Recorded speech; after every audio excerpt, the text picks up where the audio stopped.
Did you need to make sure that she was dead because you didn't get in her while she was having a seizure? I just wanted to make sure she didn't lose herself. This is 31-year-old Seth Mazzaglia, whose disturbingly bizarre fantasies and unsettling confessions made him the prime suspect in the disappearance of 19-year-old Lizzi Marriott. I finished with that whole the seizure triggered. I finished. But detectives soon sensed he was on the brink of revealing something far darker. The rope was like I did a little bit of it. Then she stopped breathing. But he wasn't done yet. Things took an even darker turn. She wanted to try it, so I can't see it, and I don't like that. I can't see it. On October 9th, 2012, 19-year-old Lizzi Marriott vanished after what was supposed to be a casual movie night. The bright marine biology student had trusted her friend Kathryn McDonough, but behind that seemingly innocent invitation lurked a sinister setup. Lizzi was lured to the apartment of Kathryn's boyfriend, 31-year-old Seth Mazzaglia, a man driven by violent fantasies. What began as an ordinary visit quickly turned into a calculated trap, and Lizzi never made it out alive. When she didn't return home, the investigation led straight to Seth and Kathryn. With digital footprints, GPS data, and text messages in hand, detectives knew they weren't chasing shadows. This wasn't just about finding out what happened. It was about understanding the man behind the horror. And now, all eyes are on Seth. This sexual event that took place, I know you were excited about the prospect of it going home. So I know that there have been some discussion that something like this was going to take place. Not what ended up happening. Yeah. Just an encounter. Yeah. In that discussion, had you guys talked to Kat yet? Or had you talked to Lizzi yet? Had you said to her, hey, we're thinking about this? Or was that just you and Kat, maybe Roberta and Paul discussing this? That was, I never discussed such things with Lizzi prior to that night. But did Kat? I don't know. I know Kat and I talked about the possibility of maybe doing something, not necessarily that. Just like, oh, hey, we won't be fun if she joined us. What would we do? I don't know. Yeah, we'll figure it out. Stuff like that. How did Paul and Roberta get into the mix? I get how, so you and Kat talk about this, and you're like, hey, you know what, maybe she'll be down for this, and we'll be able to involve her in something that we enjoy. But how did Roberta and Paul get there? How did they get involved in it? Had you talked to them ahead of time, too? Sometimes we need to just talk like psychic and tarot stuff. Usually Roberta and I, but Paul's been with her a lot lately. I think he just kind of moved in, not moved in. But I know he spends a lot of time there with her, and I wasn't expecting them that night. So were you surprised when you walked in and it was the three of them and Lizzi? I guess, yes. You said you texted Kat when you left Best Buy. I said I might have. Okay. I'm not sure. Sometimes I do. So I have to look in my phone and see if it's still there. Did she send you a text back? Usually, again, I don't know. Usually, if we do exchange, it's like, hey, out of work. Oh, good. Great. Love you. See you soon. Like, it's that kind of. But there was something more in the works this night. It was more than just, hey, I love you. I'll see you soon. It was, hey, we're going to try this thing with Lizzi tonight. No, it was like, is Lizzi coming over? I mean, I get, yeah. I don't remember the texts or anything, but that's certainly something we might have. Detectives wasted no time zeroing in on the events of that night. From the outset, It was clear they weren't just piercing together a timeline. They were hunting for intent. Was this a crime of panic or something far more calculated? As the investigation unfolded, Seth appeared calm, composed, almost too prepared. His body language and carefully chosen words painted a man trying to stay ahead of the narrative. But that composure cracked the moment detectives mentioned two names, Roberto and Paul. With new witnesses and contradictions piling up, detectives began to dismantle Seth's story, and what they were uncovering suggested this wasn't just a tragic night, but the tip of something far more disturbing. We're at a difficult point. What you told me is that Lizzie died in your compartment and that you disposed of her body. I don't know that there's much difference between being the one who physically caused her death or being just a part of the act, because those are parts that you're leaving out. If Kat couldn't strangle her, that leaves you. I mean, I don't think she has the strength to do something like that. What do you think Roberta's going to say? What do you think Paul's going to say?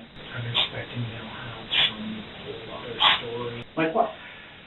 What kind of story would they come up with? They were fast to duck out. They're still going to say they were there during the death, though, right? Or do you think that they'll say they weren't? I don't know if they would be as forward as I am. Paul is very calculated. He's got tactical training. I think he used to be a soldier or something.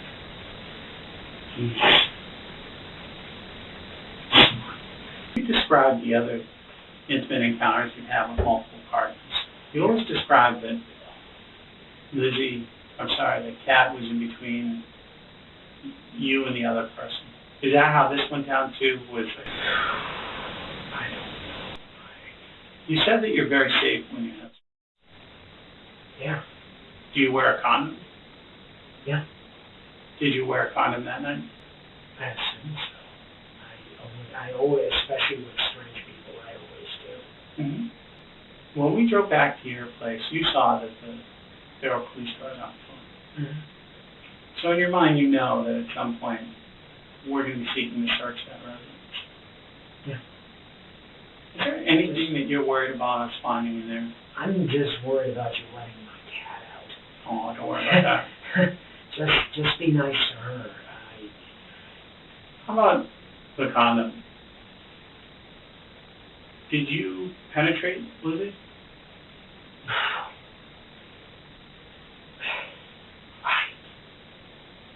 I mean, this is something that if Lizzie's DNA is on the outside and yours is on the inside, you don't need to ejaculate for that DNA to be there. Yeah. That's something that we come across. How else could we explain that? I don't know.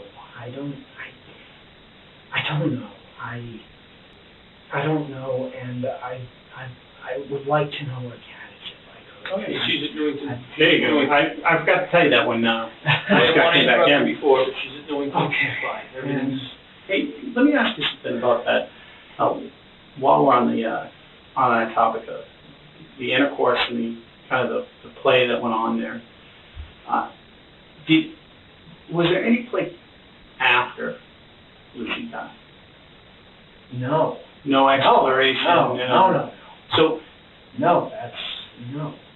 that everything leading up to that was kind of like the heightened eroticism in it. Because after she died, there was nothing. From what I remember, we did not do anything. We were all panicked. We were all dealing with. We were all trying to figure out what to do afterwards. The last thing on our minds was something like that. Well, you remember those details, yes? I remember in the car panicking. No. You told us you remember specifically right at that point, because there's no play after Which point? the point when you realized that Lizzie's dead. No play afterwards, right? Right. Okay. So you remember that? Make sense? Detectives had a breakthrough. Torn fragments of Lizzie's clothing were found near a dump yard close to Seth's home. Forensics confirmed a chilling detail, like the encounter happened after her death. And just when Seth seemed untouchable, the name Paul came up again. His calm cracked. He shifted the blame. Detectives, however, had heard this story before. Now, they weren't just dealing with a murder. They were staring into the face of something far more twisted. But now, the focus sharpens. What happened after the murder may hold the answers they need, and only one man knows the real truth. Transporting to the car where... Oh, okay. Okay? Yeah. So no, you vividly remember that nothing happens because you're panicked. I remember muddled panic, and I remember... So we're all trying to figure out what to do. And I remember the car. Okay, well, let's back up. I remember the car. Let's get out of the car. Let's go back just a second. You're all panicked, right? Trying to figure out what to do. I guess. Well, you just said. I know I felt panic. Okay. That's what I know. I know when I try to go there mentally, there's panic. Okay. A lot of panic. So you panic on Cat's face? Fear, panic. Okay. How about Roberta and Paul? Roberta's in shock. She's processing. Like she couldn't. It was, she understood. And Paul, for all his guarded, was wide-eyed. Okay. Is everyone naked? What's Roberta wearing? You remember? Not naked at this point. Okay, what's she wearing? Jeans. Okay. I was in probably sweatpants. That's Wow. my go-to. Okay. Paul naked? I remember jeans. We're talking at the specific point when everyone's in a panic. Will you remember them being panicked? I remember the panic. Okay. I'm trying. I know the clothes they had with them were these. I don't know who was wearing what where when. How about Lizzie? What's Lizzie wearing at this point? You told us once, I think. What's she wearing? Lizzie is down to that necklace and that. Is she on her back? Yeah. Now that you remember that song in a lighted situation, What color? A blue color. something struck me when you said, Scott had asked were they dressed, and you said they were at that point. Before you say anything else, let me just tell you that there's no other way to interpret that other than at one point you remember they were naked, at one point you remember they were clothed. Yeah, that's really what I'm saying. I don't know. So the point when they were all naked, everybody's naked, yourself included? I don't. Well, can we safely assume that if you had a condom on, your pants weren't on? If yes, but I don't. I feel like something went wrong, and I feel like I didn't get that involved. But I don't remember. I don't know. I can't see it. I can't see it, and I don't like that. I can't see it. Finally, detectives began spotting clear cracks in Seth's story as his claim that others were present unraveled, and his contradictory statements confirmed it was only Seth, Lizzie, and Kathryn that night. Trying to regain control, Seth softened his voice, pretending to be panicked and confused. But detectives saw through it. The cracks in his story were widening, and now it was only a matter of time to uncover the full truth. And how much do I keep inside? And I come back to the same things. How much do you think Roberta, Paul, the one person you said had this look of horror was Roberta. What do you think she's going to say? Do you think that she's going to be in a protection mode? She's not going to be in a protection mode. She's going to be in an, oh my God, I can't believe I just saw it. I want to get it off my chest. Thank God you're here to talk to me. I've been trying to keep it quiet. I've been trying not to think about it. I can't live another day without telling you. The question that we are at is, did this young girl get choked to death? Accident? Or did she say, I'm not down for this, I don't want to be a part of it, And that was the only way to remedy the situation. They had gone too far at that point. You tell me. I believe that. But you need to help me believe it. You need to make sure that I think it's the truth. And the way to do that is to keep talking to me and tell me we were all having fun. And what does that mean? And what happened next? Even if I walked out of here now, you'd just have me back in.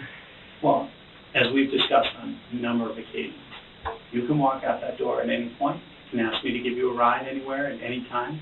You can tell me you want to turn off the recording. You know that all of those things are options for you. And each time that I tell you that, you tell me, I want to talk to you. Yeah. Well, now I would like to turn the recording off. My head's spinning. I need rest. I can't. Okay. I don't want to, like, walk out and cost myself something, but my head's spinning. I don't know half of what I'm saying. I'm tired. I haven't eaten. I haven't seen Kat.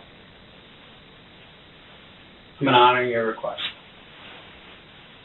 And before I turn that off, is there anything else that you'd like to say? Keeping in mind that I'm going to honor your request and turn off the recording. I'm giving you that option before I turn off the recording.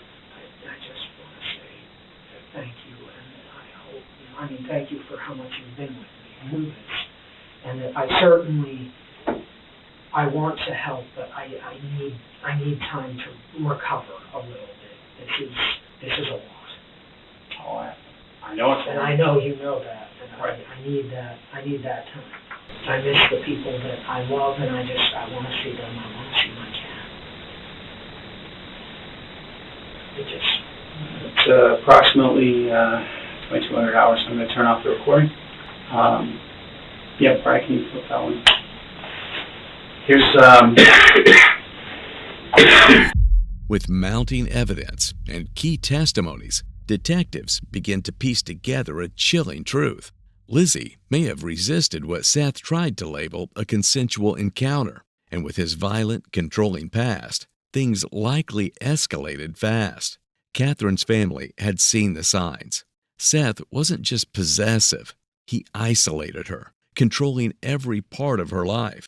The digital trail painted an even darker picture. Months before the murder, Kathryn had posted online looking for a slave for herself and her master, Seth. This wasn't impulsive. It was planned and deeply disturbing. Yet Seth tries to paint it as an accident. But detectives know the lies are thinning and the truth is just around the corner. in your life, right now, as we sit here, I need you. I need you to, because there is no way that I can go to Lizzie's family and tell them, your daughter is dead, I just don't know how. I told you that I wouldn't leave you, and I haven't. You told me, well, if I tell you where her body is, then what are you going to do? You take me to jail? Yeah. But I didn't. I told you I'd stay with you, that we'd go through this together, and I believe that. And you should believe that at this point. But we have to go through the most difficult part of this together right now. When we left off, you told me Lizzie was on her back in the bed. Not in the bed. Okay. Where was she? Floor. Okay. And how did this happen? Did it go from playing to something more for gratification? Was it a fantasy? It was playing, Mm-hmm. and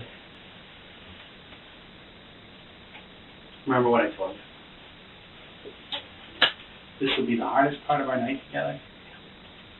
But once we're done with it, then only easier things can come. Do you understand the situation I'm in? I do. Lizzie was... That's why I'm trying to get that. I just want you to know what's in my head. And I want you to be able to tell me that. Detectives kept the pressure on, challenging every contradiction and inconsistency in Seth's story. With each new piece of evidence, his options narrowed. The calm, composed facade began to crack. After countless deflections and carefully crafted denials, Seth finally began to slip.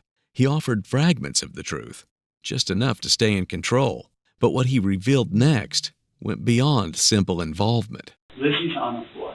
Is she on her back? Yeah. Is she naked? No, the thong is on. It's not stopping people having. Yeah. So what's going on? Remember what I said? It only gets easier when you get this part off. Look at yourself. Tell me what happened. Experimentation. Okay? A little bit of the asphyxiation play, not safe, not vicious or anything. Happens. It's you and her.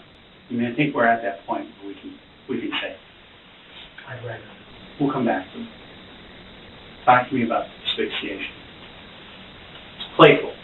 It's playful, and she starts to seize.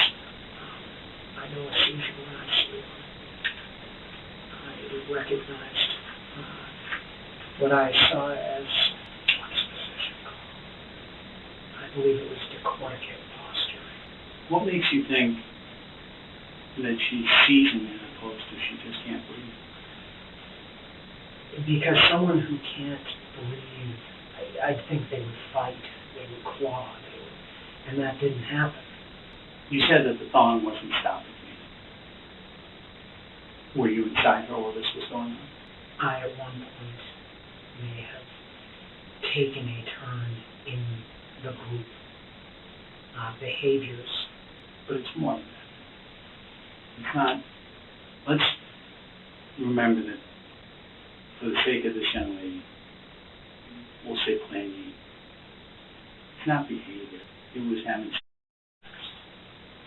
And when I say were you inside her, I'm asking, did you have sex with her? Did you penetrate? And if you tell me I took part in those behaviors, I mean, I can read between the lines, but I don't want to. I want to be very clear. Did you penetrate? I'd rather not say. Again, Seth's story continues to shift. What he once called an accident now looked like a calculated act, a disturbing experiment in total control. Also, the lack of guilt and the chilling calm eventually pointed to something deeper. As a trained theater actor, Seth knew how to perform. Every pause, every word carefully chosen served his narrative. But detectives weren't just watching a suspect. They were witnessing a master manipulator in action, and they knew the act couldn't last much longer. The asphyxiation play was going on. What was that like? It was brief. She seized almost immediately. What was it? What was the asphyxiation play? You told me before that you thought that. I know there were hands.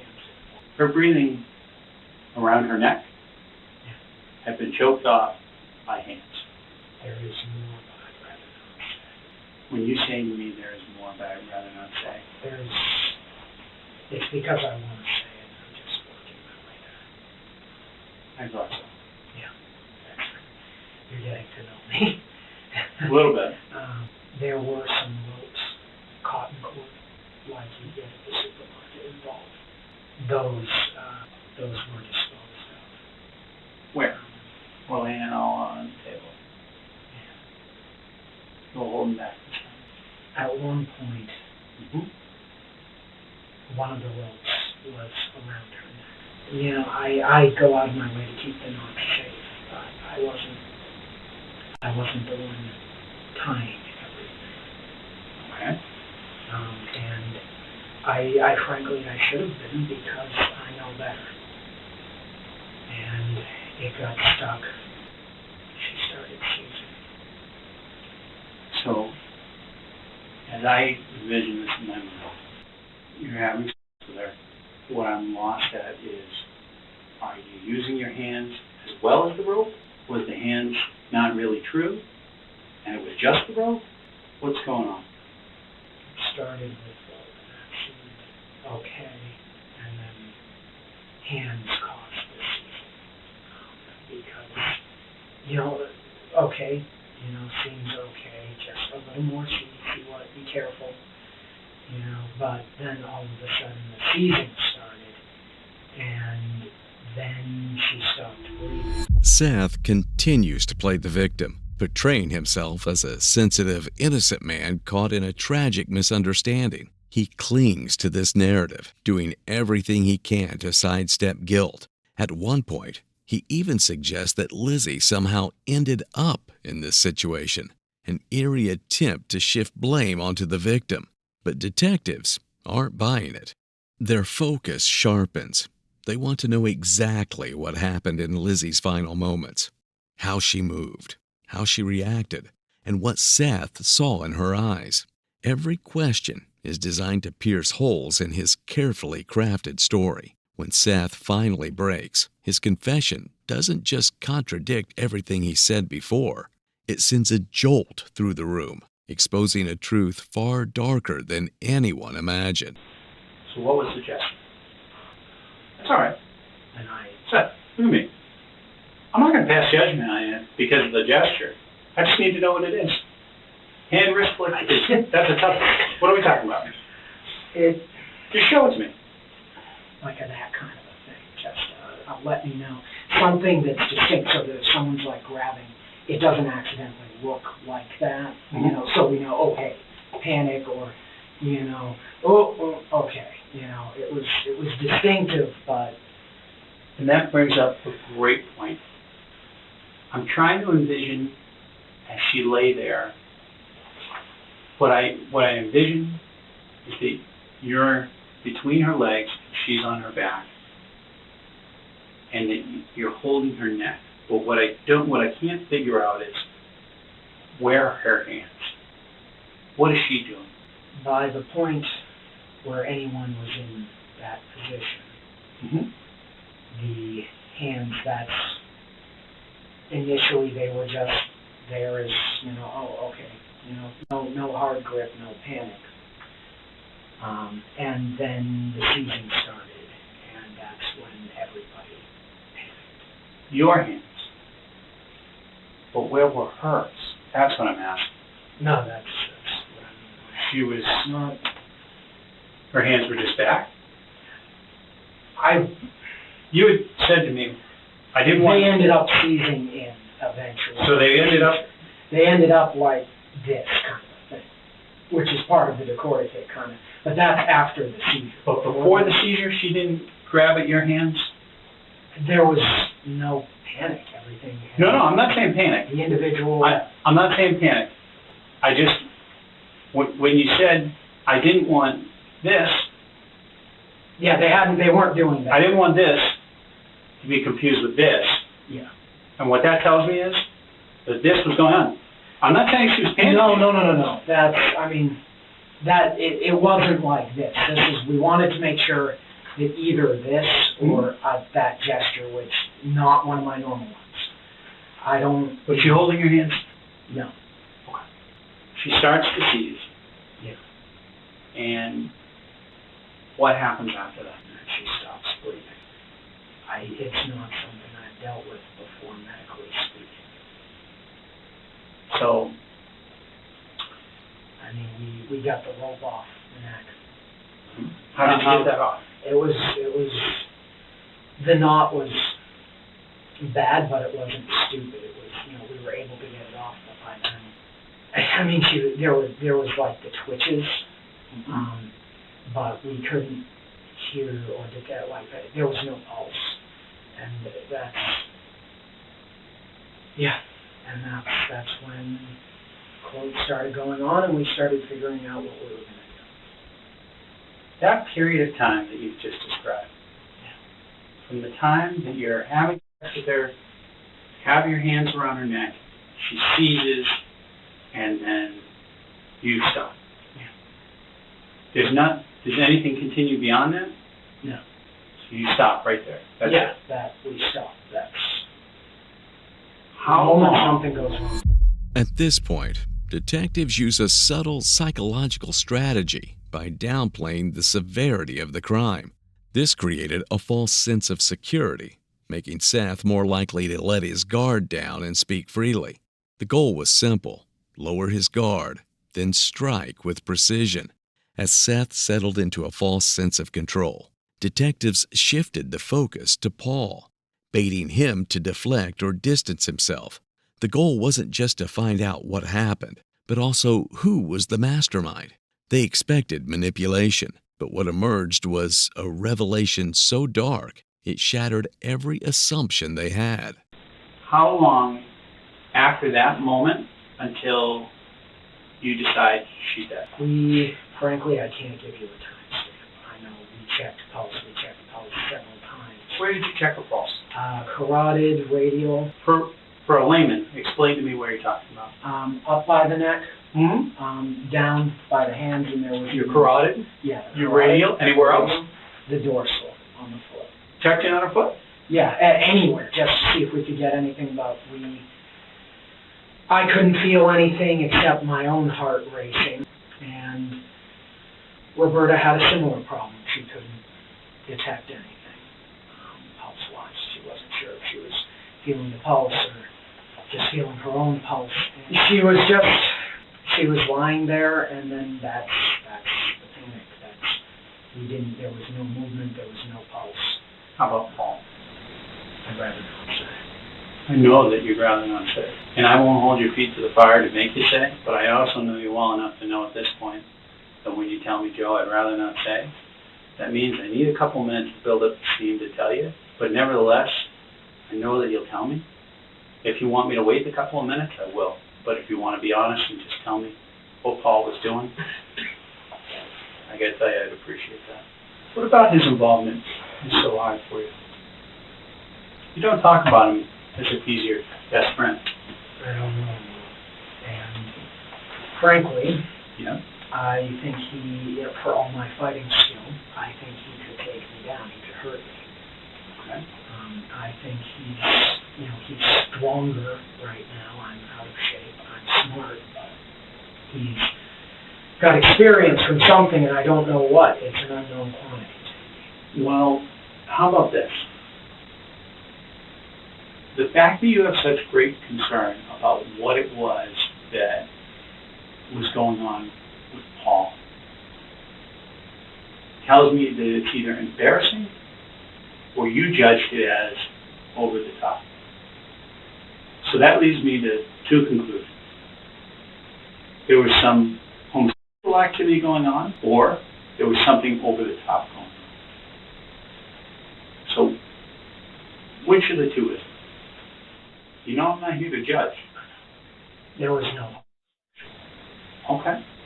There was a line crossed, and I wasn't going to challenge him on it when I was concerned for my own safety and Kat's and even Roberta's. I know they're close. Nobody's going to hold that against you, but it seems almost crazy to me that you wouldn't tell me what that is. Because it sounds to me like whatever that was had some bearing on... Detectives shifted gears, probing everything from Paul's deeper involvement to whether repressed tension played a role in the crime. But Seth deflected with practiced ease, sidestepping every question like he'd done it 100 times. Detectives weren't convinced. His story lacked consistency and emotion. They immediately shifted their focus to the night of the murder, starting with Seth's return home. The cracks were surfacing, and beneath the lies, the truth was waiting. You drove home from work. Yeah. What time did you get home from work? 8-something-ish, probably 8:15. When you come in, well, did you stop anywhere on the way home? Not that I remember. Well, if we took a I mean, couple I could have seconds, sat and read, the radio. I could have sat and listened to the radio. did you go to any stores? I know we've been having problems keeping enough milk and cider and lemonade. Mm-hmm. It's not impossible that I went by the supermarket. I don't remember. I really just don't. What time do you think you actually got to the mill? And I know you need specific times. All right. Give me a ballpark. I mean, if you left work at what time? 7:40, 7:50-ish. I'd have been home by around, if I went straight, 8:10. If I did pick up something small like that, like a, hey, honey, can you grab this or that, it would have put me closer to 8:30, 8:40. Okay. When you walk in the door, I think everyone in the room knows that what we had talked about initially was you walked in and this was already done, and we know that not to be the case. So back me up now that we know that that's not how it happened. When you walked in the door, what goes on? Hey, how are you? It's good to see you again. Uh-huh. You know. To Lizzie? Yeah. How about to Roberta and Paul? Yeah. With, just a basic, hey, how are you? Is anybody drinking? Anybody smoking? Anybody taking any other type of drug? No. So everyone's sober. Yeah. And then, what's going on? What are they doing? I need some air again. That's not the last time that happened. Can you tell me this? You came right out and you told me. Yeah. When we get to parts where I'm real nervous and I don't want to talk, I start to push away. I guess when you walk in the door, doesn't strike me as a time when you would be frazzled. But there's something there. Clearly you remember it. Something there. What is it that you see? What goes on that makes you, that gives you, pause, gives you nerves? What's going on? I don't want to say. Well, how about... No, and this isn't that rather. I just don't want to say. Okay. But if I ask you, if I give you a basic scenario, would you tell me if I'm close? You're saying when you walk in, there's something that you see that makes you instantly fearful, scared. You tell me the emotion. Edgy. Concerned. I guess that as I think of all the things in my mind that you walk in and you see, the thing that would stand out to me the most is that somehow there was less than free will on the part of Lizzie. That would certainly make me nervous. If I were you and I came home and I saw something, I was excited. The prospect I might be able to have sex with this girl, we might be able to have a threesome, a foursome, whatever the case may be. But then there was this little change, like maybe is she here voluntarily? Is she not here voluntarily? That would really give me pause. Finally, through Seth's silence and evasions, detectives picked up on a crucial detail that there were only 2 people present when Lizzie died. That realization shifted everything. Sensing the breakthrough, they seized the moment. The pressure was on, and they weren't letting up. With momentum on their side, detectives pushed harder, demanding specifics, exposing inconsistencies, closing in. And Seth, he couldn't hide anymore. And I'm just guessing, but as a guy who's been involved in multiple partner sex, who's been involved in some bondage, been involved in pushing the envelope a little, right? Yeah. You push that envelope a little bit, that's normal for you. But when you walked in that day, you saw something that made you think, this is even further than I go. How about this? You want to get a little air? I want to be very honest with you. We can go, we'll take a walk. We don't need to go outside. Yeah, friggin' freezing out. Yeah. We'll take a walk. Same thing, I'd like to keep your reporters on if you don't mind. We'll take a walk. But what you saw when you walked in that door, that's what I need. Whatever that piece is that you're holding, Paul, whatever you saw that gave you pause, that's the piece to the puzzle that I don't have. I have to have. And why do I have to have it? And who do I have to tell that to? Whose family? Lizzie's. So we take a walk. Let's take a walk. With the narrative slipping from Seth's control, detectives intensified the pressure. They were no longer interesting stories. Now, they wanted the exact final steps taken to hide the evidence. And this time, they weren't letting him dodge the truth. You're sure? I don't know what the others will say, but yes.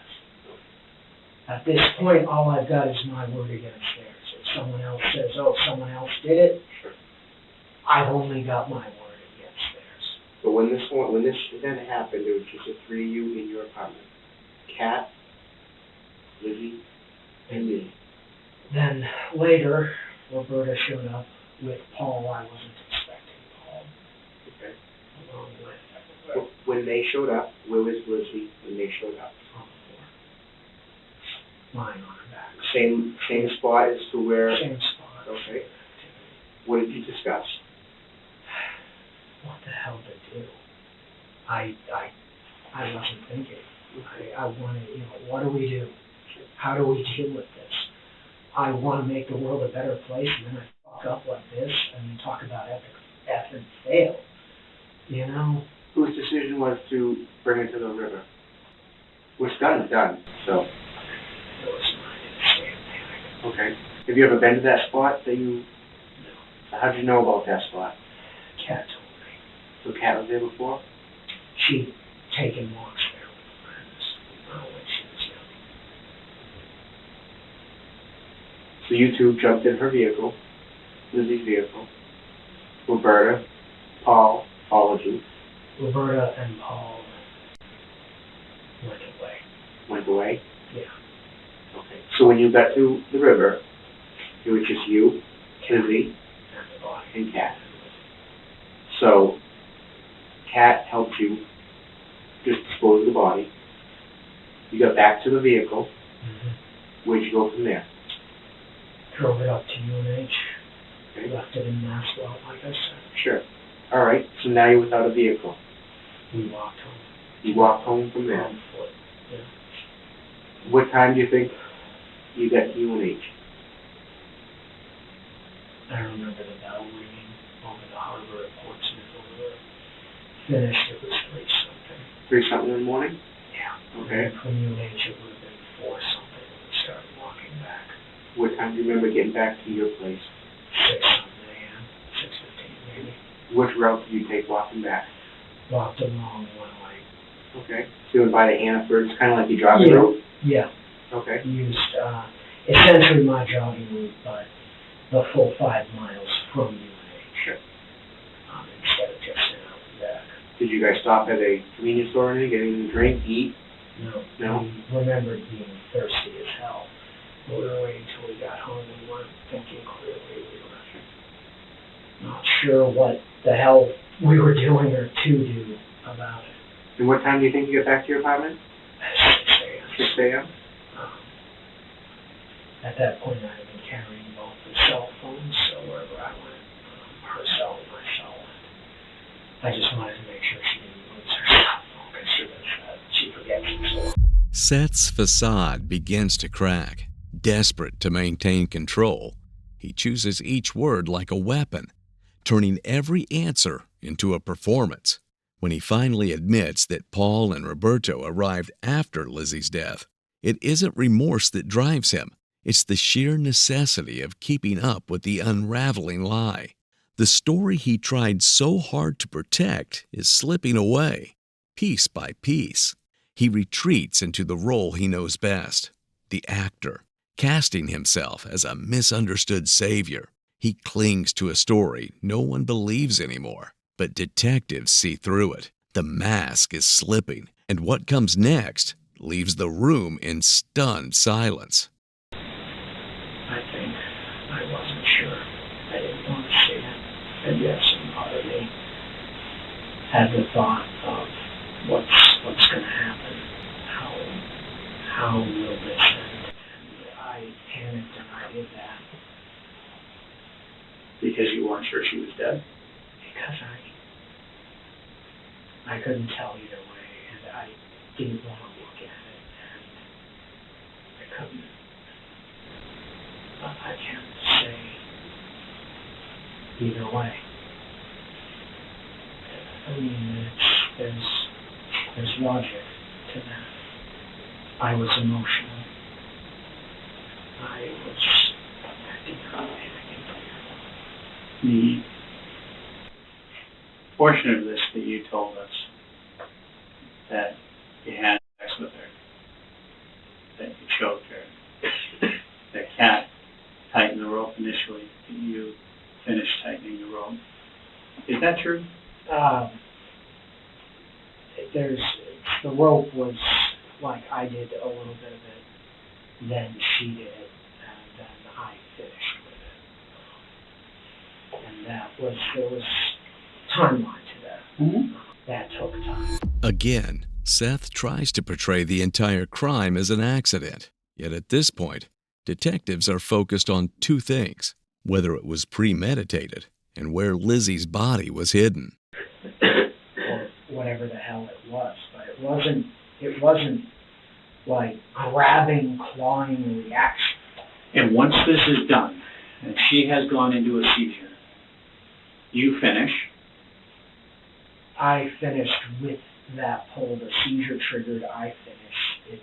That all happened. I mean, it wasn't like pull, but it was hard enough that I could see that causing a moment of panic. If I'd known that maybe, and I didn't know if she had a condition or anything, like seizures or something. I don't know if it was just an odd thing.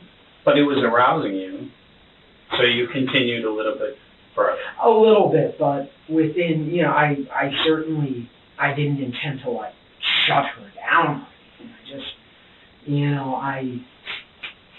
But once she does shut down, what do you do to save this girl? in the most epic moment of panic ever, nothing. So you let her die there in front of you. That's when I called Roberta and Paul to, upset them. And how soon after that do you put Cat called them. How soon after that do you put a plastic bag in her head? Before they got there. And then 5 minutes, 10 minutes? more like 15 or 20. Did you say she was trying to breathe? When I put my hand to check breathing, like I heard air when I put the pressure, that's what made me uncertain. Because I know sometimes you can push that kind of air out. That's how CPR works. But this is not something I had ever. But to be clear, you weren't trying to give her CPR. No, I was checking breathing to see if it was even there. So when you thought, maybe there's a breath coming out of this girl, maybe she's not dead, what did you do at that point? I listened, I checked pulse to see. I could only feel, I couldn't feel hers. That was a carotid pulse. Do you see how hard it is for me to struggle to believe that you didn't put the plastic bag around her head to ensure that she was dead as opposed to any other reason? I know it sounds bizarre. Do you tie the bags up? After I put them on later, yes, because I didn't want them. What do you mean later? Once the breathing check and the look and the listen, the feel, oh crap, So, You really want to know what was in my head. I thought maybe I could put those on and it would look like somebody else did something psychotic. But Scott asked you a question. You said I didn't tie them until later. So, no, when I put them on, I tied them, but it was after that. when you looked and you were feeling with the bags on her head, No, not the first time. The second time I did that was when Roberta and Paul were there at their direction. Hey, wait, check, let's see. but the bags were on her head at that point. Yes, though I had pulled them off at that point. Though Seth had revealed plenty, detectives sensed deliberate gaps. They pressed harder, dissecting every word for signs of deception. Once again, Seth deflected with cold precision, leaving no doubt that their suspicions were justified. So we're kind of at a crossroads, right? You told me an unbelievable amount of information. I don't think that anybody in the room isn't thankful for the information that you provided us. I'm expecting you're all a bit horrified on some level. Oh, no. Horrified, I say, for things that I cannot even conceive or wrap my head around. Like what? What do you think are some of the things that, some of the ways that people kill people? Those are horrifying. Okay, yeah. This isn't horrifying, this is a mistake. And it is. It's... But you know from going through the 16 chapter, from reading up on wanting to become a police officer, that at some point I have to make a determination that, what? and I get to the point where I feel like, you know what, I have more questions I want to ask you, but I want to be as safe as I can in asking them. So here's what I'd like to do. I'd like to take you for a ride for you to show me where those clothes are. I can try, but this was Tuesday night. All I can ask the is trash that you got taken out. Yeah. All I can ask is that you try. I can't ask for anything more than that. We're not asking you to climb in the dumpster. Okay. No.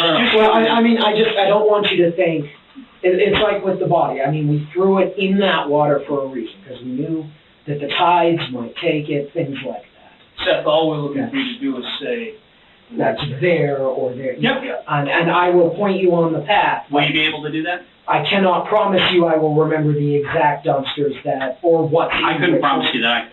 So. Yeah, my memory is, if you ask Kat, my memory is incredibly sharp. There are things I do not remember. What's in which dumpster isn't something I committed to memory. So we've changed our dynamic a little bit because, I mean, quite bluntly, you told me that you killed her. So, no, you didn't mean to, but it happened. Now I'd like to take you for a ride. I'd like to take you so you can show me the different points where you disposed of her clothes. Can I see Kat and say hello? Boy, you put me in a tough position with that because I told you if you don't lie to me. And I know, I was working. And you did lie to me, and you know where I was. I'm in there bargaining with my boss to let you go see Kat, and no sooner do I come out of that than they tell me Roberta and Paul say his story's bullshit. So you set me back there. I don't know the answer to that, but I know that I had every intention to hold up my end of the bargain. I don't believe that you did. that was an hour and a half ago. I wanted to see her first. Okay. That was all. It was my only bargaining chip, and it was my only bargaining chip, and I wanted to see her first. Okay. And then, I'll yes, work on that. Okay. Then But look, yes, all of this. But look, I can't guarantee that, especially not after I went to my boss only to find out that you lied. That makes it very good. But let's take one step at a time. But I have been coming clean tonight in this voluntary meeting. Your words. You know, I have been. It's taking me time to get through this. It's taken time. But I am coming clean of this. I am being honest. This is a lot of information. And there's, as you know, there is a lot for everyone in different ways at stake, especially the family. Which is why, you know, I mean, you're right. They deserve to know. I mean, they deserve to know, and I'm going to be painted a monster, but they deserve to know. I mean, no matter what stupid, panicky, epic fail shit I did, you know, they deserve to know. I appreciate that. And I think that they will too. I mean, and I know with this kind of idiotic accident, the likelihood I'll be able to pursue any of the careers I've been working on is zilch for the most part. I might. Well, let's worry about tonight as opposed to worrying about a career. Oh, I have this. What I want to do with you before I take you for a ride now, I want to read you your Miranda warnings. And let me tell you why. When we were talking before, I felt pretty comfortable that it's 2, 3, 4 guys in a room having a conversation. That's not that big a deal. I'm not saying that the world is over right now, because I don't believe that to be the case. But I do think it's an appropriate time to read you your Miranda warnings. All right? Even after everything, Seth still refused to reveal where they dumped Lizzi's body. With no clear answer and time slipping away, detectives turned to the next phase. Armed with testimonies from primary suspects, they moved forward to the courtroom trial. Kathryn McDonough made a deal in exchange for testifying against Seth Mazzaglia. She avoided the murder charge. Instead, she pleaded guilty to hindering prosecution and lying to investigators. In July 2013, she was sentenced to 1.5 to 3 years in prison. For many, it felt far too lenient for someone so closely tied to Lizzi's final moments. Meanwhile, Seth Mazzaglia received life in prison without the possibility of parole. To this day, Lizzi Marriott's body has never been found, a haunting loss her family still carries.